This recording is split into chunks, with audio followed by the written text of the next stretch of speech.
Welcome to my YouTube channel. This is DMTV Kenya.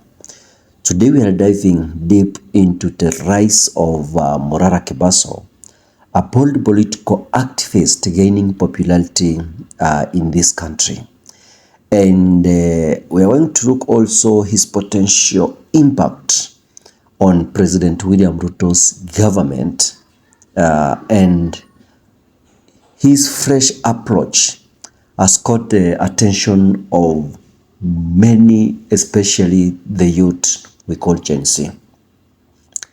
As his movement grows, it is reshaping the political scene in ways that could shake both the government and traditional political parties in this country.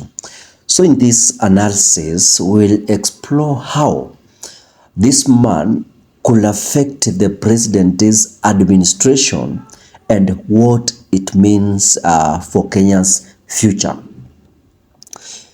Before we jump into this discussion, ladies and gentlemen, once more, welcome to my YouTube channel. Don't forget to subscribe if you are new in this channel.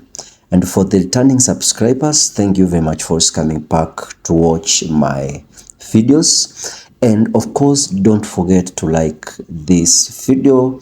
And for those who have subscribed without turning the notification bell on, kindly turn it on for more insightful political discussions and in-depth analysis of Kenya's political landscape. Without wasting much time, ladies and gentlemen, let's now jump into the discussion of this topic.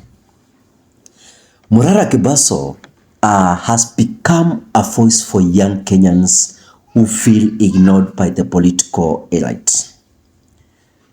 By using social media platforms like TikTok, Twitter, and Instagram, he has made politics more relatable and accessible, especially to young voters.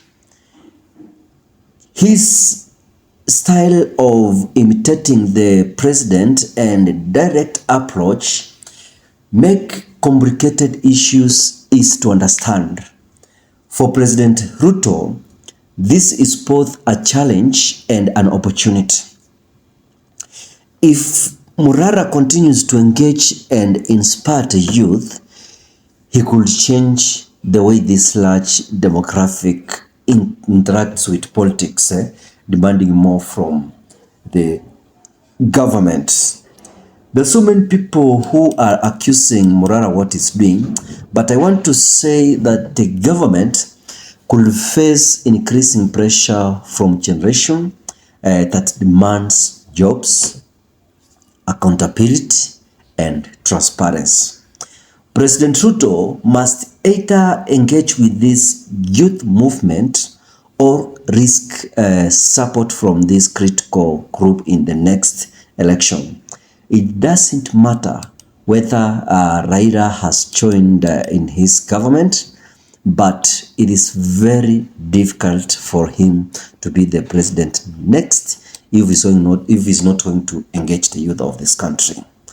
Unlike traditional opposition leaders who operate within political parties, Morara is totally different.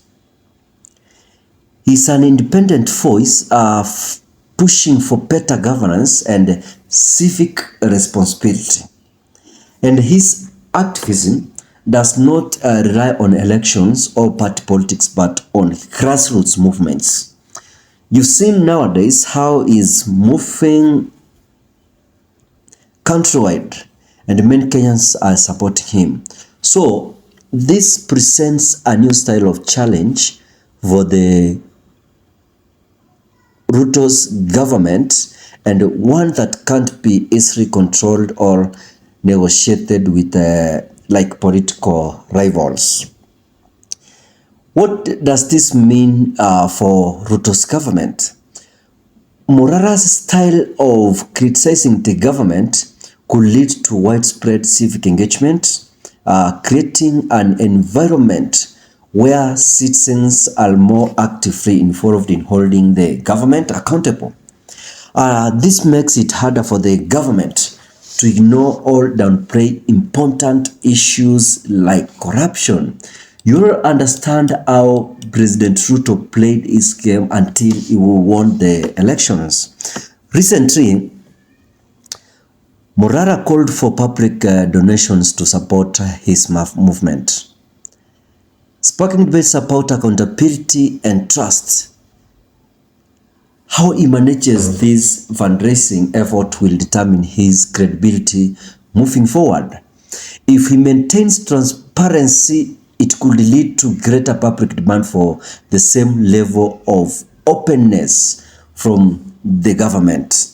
And what this means for Ruto's government, and that's what I want you to begin and listen.